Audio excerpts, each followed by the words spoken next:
Hello, boys and girls. Today we'll be reading A Squiggly Story by Andrew Larson and Mike Lowry. Let's meet our author and illustrator.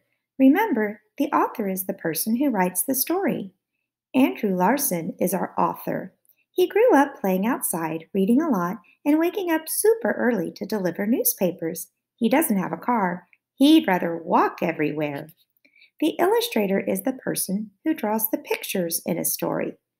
Our illustrator is Mike Lowry. Mike Lowry really loves art.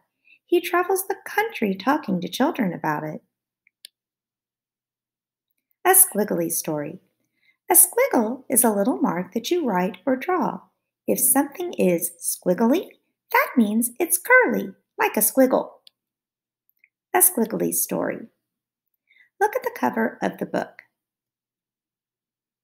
What do you notice about the cover of the book?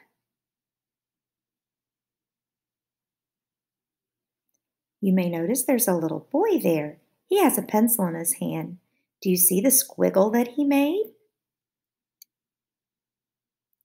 What do you think the book may be about?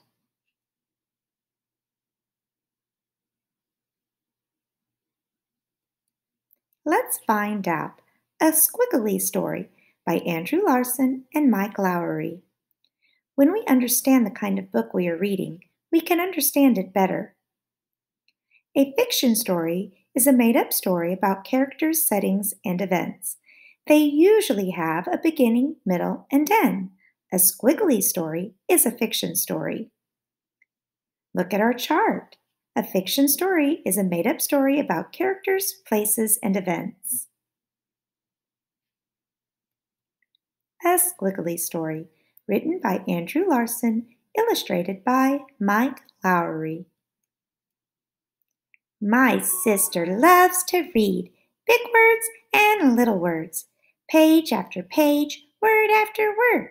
My sister loves to write big words and little words, page after page, word after word.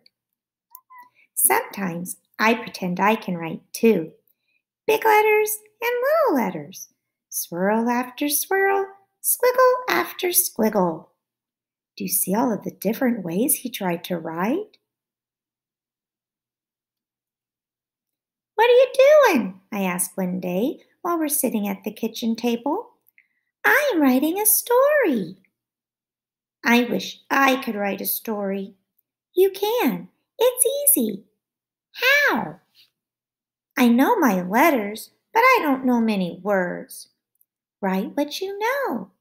Every story starts with a single word, and every word starts with a single letter. Why don't you start there with a letter? So I get my crayons and pencils and a pad of paper, and I start to write. I start with a single letter. It's an easy letter.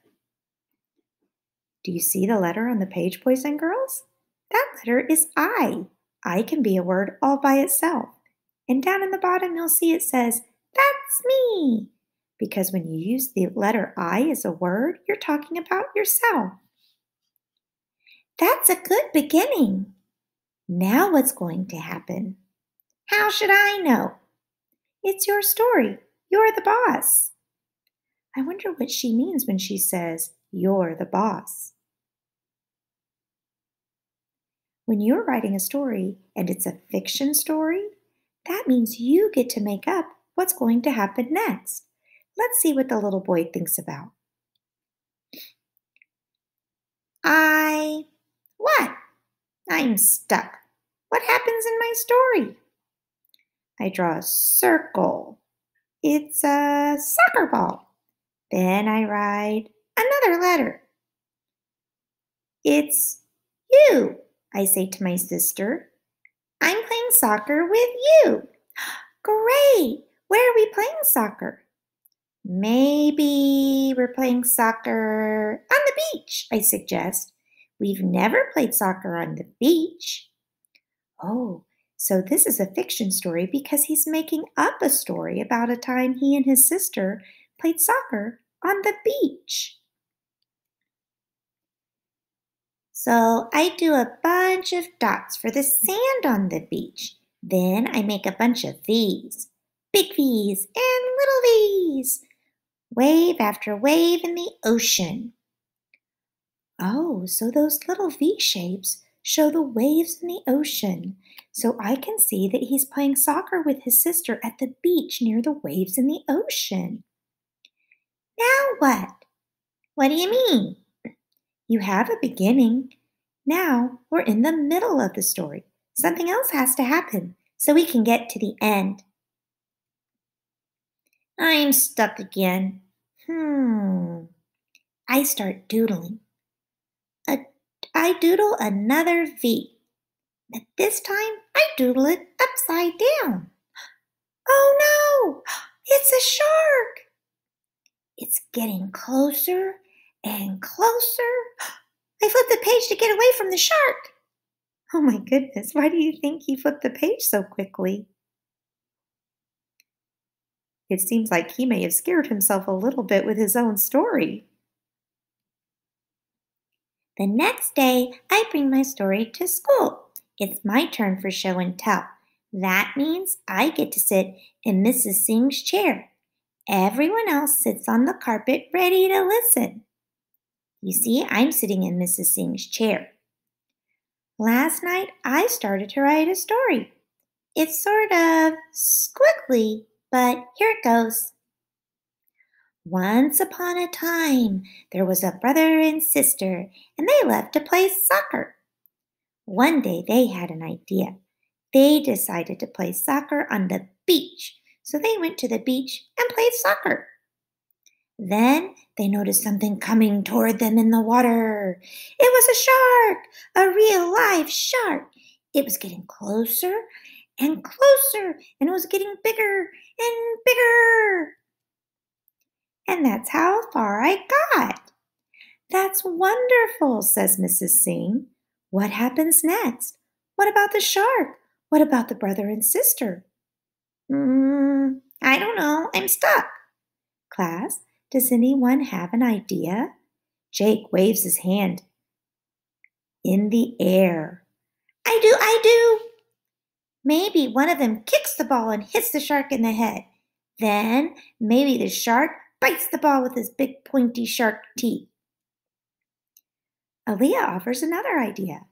What if the shark's name is Squiggles? What if Squiggles is a vampire shark? What if she invites the brother and sister to ride on her back? And what if they become a vampire family and live forever? Vampires can't swim. Everyone knows that. Of course they can swim. Vampires can do anything. But it's my story, and I don't want vampires in my story. If I was writing a story, I'd have lots of vampires. Then you should write one. But I like yours. That night after dinner, I sit down beside my sister. Her face is buried in a book. That means she's reading her own book. I've been thinking about my story all day, and I still don't know how to end it. Remember, you're the author, she says, looking up.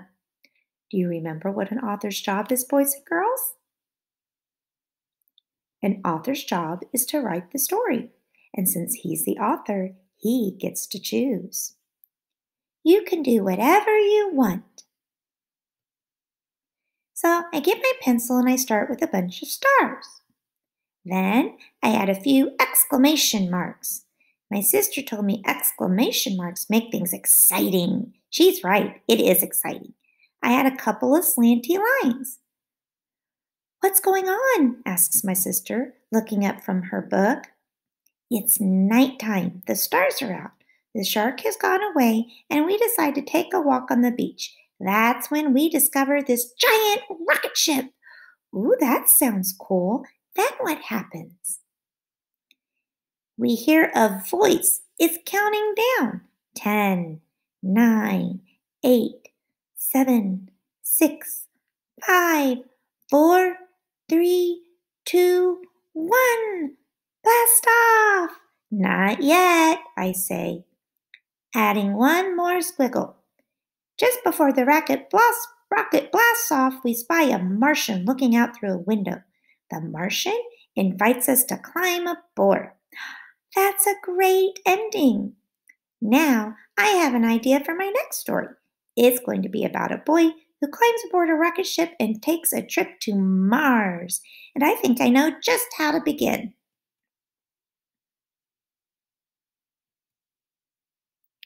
Curious about kindergarten. What will I discover in kindergarten? This week, we'll be exploring new ideas. We'll be learning to read and write. We will also be sharing ideas.